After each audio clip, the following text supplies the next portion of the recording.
का निवेश, दिल छू लेने वाली कहानी। सुबह के 10 बज रहे थे। बैंक की पासबुक और चेकबुक डाइनिंग टेबल पर बिखरी पड़ी थी। 65 वर्षीय सुलोचना देवी चश्मा नाक पर टिकाए बड़े ध्यान से एक चेक भर रही थी। उनके हाथ थोड़े कांप रहे थे। उम्र का तकाजा था, लेकिन चेहरे पर एक दृढ़ निश्चय था। तभी उनका बेटा विकास सीढ़ियों से उतरते हुए आया। वह ऑफिस जाने की जल्दी में था, लेकिन टेबल पर रखी चेकबुक और उस पर भरी जा रही रकम देखकर उसके कदम ठिठक गए। उसने झुककर देखा, 5 लाख रुपए। विकास की आंखें फटी की फटी रह गईं। माँ, ये क्या है? आप 5 लाख रुपए किसे दे रही हैं और क्यों? विकास की आवाज में आश्चर्य के साथ साथ अधिकार का भाव भी था। सुलोचना जी ने बिना सिर उठाए चेक पर हस्ताक्षर किए और शांत स्वर में कहा, ये मेरे पुराने स्कूल के चपरासी दीनू काका की पोती के ऑपरेशन के लिए है। बेचारी के दिल में छेद है और उसके पास इलाज के पैसे नहीं है। विकास का पारा चढ़ गया। उसने अपना बैग सोफे पर पटका। दीनू काका, वो चपरासी? माँ, आप होश में तो है? 5 लाख कोई छोटी रकम नहीं होती। हम पिछले 6 महीने से नई कार लेने की प्लानिंग कर रहे हैं और आप वहाँ पैसे देने में आनाकानी करती रही कि बचत करनी चाहिए, और अब एक मामूली चपरासी के लिए आप इतना बड़ा अमाउंट दे रही है। सुलोचना जी ने चश्मा उतारा और बेटे की आंखों में देखा।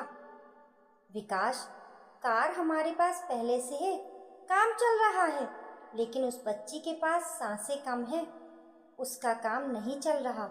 और रही बात दीनू भैया की, तो वो सिर्फ चपरासी नहीं है। जब तुम्हारे पापा गुजरे थे और मैं नौकरी पर जाती थी, तो तुम्हें स्कूल बस तक छोड़ने और लाने की जिम्मेदारी दीनू भैया ने ही निभाई थी। आज उनकी ज़रूरत के वक्त मैं मुंह नहीं फेर सकती।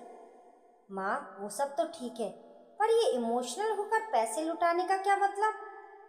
ये पैसे पापा की मेहनत की कमाई है और इस पर मेरा और मेरे बच्चों का भी हक है, विकास ने जोर देकर कहा। उसकी पत्नी रिया भी किचन से बाहर आ गई थी और चुपचाप खड़ी तमाशा देख रही थी। सुलोचना जी ने चेक फाड़कर अलग किया और उसे अपनी साड़ी के पल्लू में बांधते हुए खड़ी हो गई।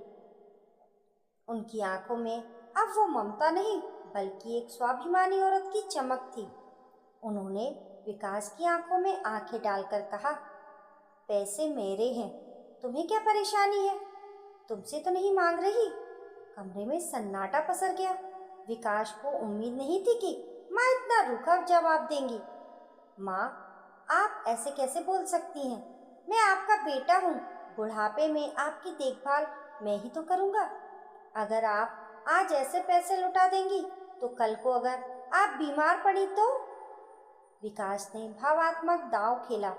सुलोचना जी हल्का सा मुस्कुराई, एक ऐसी मुस्कान जिसमें दर्द छिपा था। बेटा, मेरी बीमारी का इंतज़ाम मैंने अपनी हेल्थ इंश्योरेंस और बाकी फिक्स डिपॉजिट में कर रखा है, और रही बात देखभाल की, तो वो तो वक्त बताएगा, लेकिन ये पैसा मेरी पेंशन और ग्रेजुटी का है। मैंने 40 साल बच्चों को पढ़ाया है, चौक और डस्टर से अपने फेफड़े खराब किए हैं, तब जाकर ये जमा पूंजी बनी है। इस पर सिर्फ मेरा हक है। इतना कहकर सुलोचना जी ने अपनी चप्पल पहनी और घर से बाहर निकल गई। विकास पीछे से चिल्लाता रहा, माँ, आप ये ठीक नहीं कर रही हैं, ये पैसा वेस्ट हो जाएगा। सुलोचना जी ने ऑटो लिया और सीधे अस्पताल पहुंची। वहां दीनू काका आईसीयू के बाहर जमीन पर बैठे रो रहे थे। उनकी पत्नी भगवान की तस्वीर पकड़े प्रार्थना कर रही थी। सुलोचना जी को देखते ही दीनू काका दौड़कर आए और उनके पैरों में गिर पड़े। मालकिन, मेरी गुड़िया, डॉक्टर बोल रहे हैं पैसा जमा करो वरना ऑपरेशन नहीं होगा। सुलोचना जी ने उन्हें उठाया। दीनू भैया, रोना बंद करो, मैं आ गई हूँ ना। उन्होंने काउंटर पर जाकर पैसे जमा करवाए। डॉक्टर ने कहा कि अब ऑपरेशन तुरंत शुरू हो सकता है। शाम को सुलोचना जी जब घर लौटी तो घर का माहौल तनावपूर्ण था। विकास और रिया ने उनसे बात नहीं की। खाना बना पर किसी ने साथ नहीं खाया। सुलोचना जी ने चुपचाप अपने कमरे में जाकर खिचड़ी खाई और सो गई। उन्हें बेटे की नाराजगी का दुख था, पर दिल में एक सुकून था कि एक बच्ची की जान बच जाएगी। 3 दिन बीत गए। विकास माँ से उखड़ा उखड़ा रहता। वे जानबूझकर उन्हें एहसास दिलाता कि उन्होंने परिवार के भविष्य के साथ खिलवाड़ किया है। माँ, अगर वो पैसे होते तो हम अभी नई SUV बुक कर लेते। मेरे दोस्त पूछ रहे थे। मुझे शर्म आ रही थी बताने में कि मेरी माँ ने चैरिटी में पैसे दे दिए। विकास ने नाश्ते की टेबल पर ताना मारा। सुलोचना जी चुप रहीं। चौथे दिन रविवार था। विकास घर के लॉन में अपनी पुरानी कार साफ कर रहा था, बड़बड़ाते हुए। तभी गेट पर एक ऑटो रुका। उसमें से दीनू काका, उनकी पत्नी और एक छोटी सी 7 साल की बच्ची उतरी। बच्ची के सीने पर पट्टी बंधी थी। वे थोड़ी कमजोर लग रही थी, लेकिन अपने पैरों पर चल रही थी। दीनू काका के हाथ में एक थैला था। वे डरते डरते गेट के अंदर आए। विकास ने उन्हें देखा और चढ़ दौड़ा। अब क्या चाहिए? 5 लाख तो दे दिए, अब क्या घर लिखवाने आए हो? दीनू काका ने हाथ जोड़ लिए। नहीं भैया, हम तो बस मालकिन के दर्शन करने आए हैं। और ये गुड़िया, ये उनसे मिलना चाहती थी। शोर सुनकर सुलोचना जी बाहर आई। बच्ची ने सुलोचना जी को देखा और धीरे धीरे चलकर उनके पास गई। उसने अपने नन्हे हाथों से सुलोचना जी के घुटनों को छुआ। दादी, डॉक्टर अंकल कह रहे थे कि आप मेरी भगवान हो। थैंक यू दादी। सुलोचना जी की आंखों से आंसू बह निकले। उन्होंने बच्ची को गले लगा लिया। दीनू काका ने वो थैला आगे बढ़ाया।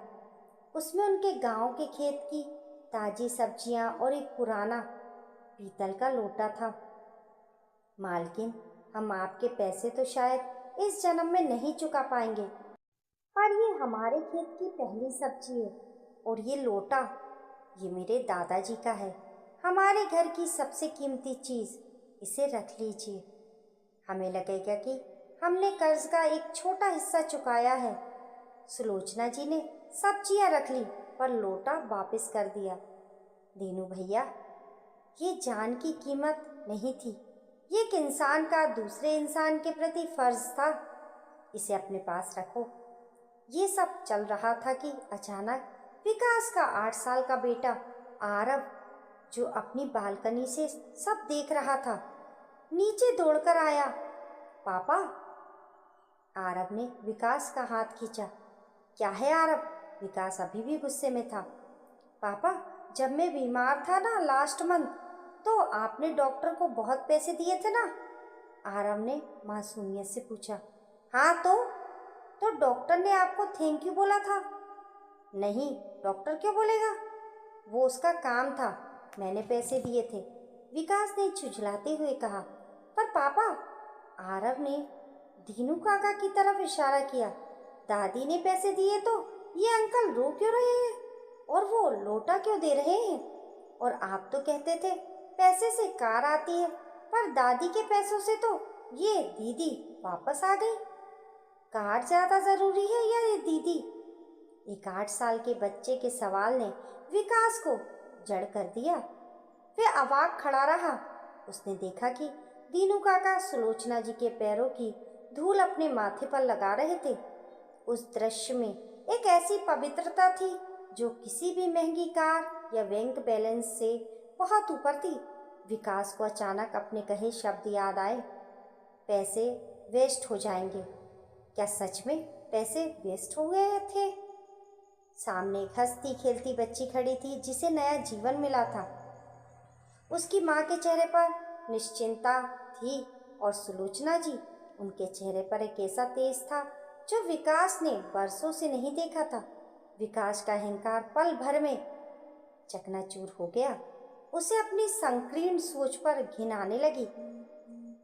वह जिसे पैसे की बर्बादी समझ रहा था, वह असल में पुण्य का निवेश था। उसने महसूस किया कि उसकी माँ ने सिर्फ जान नहीं बचाई, बल्कि उसे भी इंसानियत का पाठ पढ़ा दिया।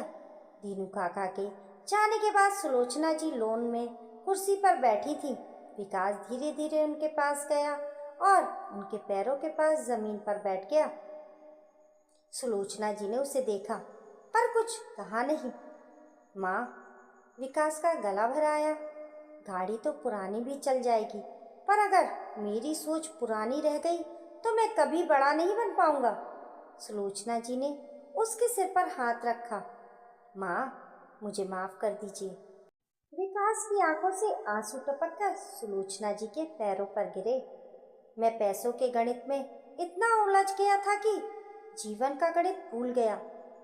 आपने सही कहा था, पैसे आपके थे, पर आज आपने उन पैसों से मुझे जो दौलत दी है, ये सीख, वे अनमोल है। मुझे गर्व है कि मैं आपका बेटा हूँ। सुलोचना जी ने उसे उठाकर गले लगा लिया। बेटा, पैसा तो हाथ का मेल है, आता है जाता है, लेकिन किसी के आंसुओं को पोंछने का मौका बार बार नहीं मिलता। जब हम ऊपर जाएंगे तो भगवान ये नहीं पूछेगा कि तुमने कौन सी कार चलाई, वो पूछेगा कि तुमने कितने लोगों के चेहरे पर मुस्कान लाई। उस रात खाने की मेज पर फिर से रौनक थी, लेकिन इस बार बात नई कार की नहीं, बल्कि इस बारे में हो रही थी कि आरव के जन्मदिन पर अनाथालय में क्या दान किया जाएगा। घर वही था, लोग वही थे, लेकिन दौलत के मायने बदल चुके थे। सुलोचना जी ने साबित कर दिया था कि एक माँ सिर्फ बच्चों को पालती नहीं, बल्कि ताउम्र उन्हें सही राह दिखाती रहती है, चाहे इसके लिए उसे कठोर ही क्यों ना बनना पड़े। आपकी इस कहानी के बारे में क्या राय है, हमें कमेंट करके ज़रूर बताएं। कहानी पसंद आने पर लाइक और शेयर करें। ऐसी ही अच्छी अच्छी कहानियों के लिए चैनल को सब्सक्राइब करना ना भूलें। मिलते हैं फिर एक नई कहानी के साथ, तब तक के लिए नमस्कार।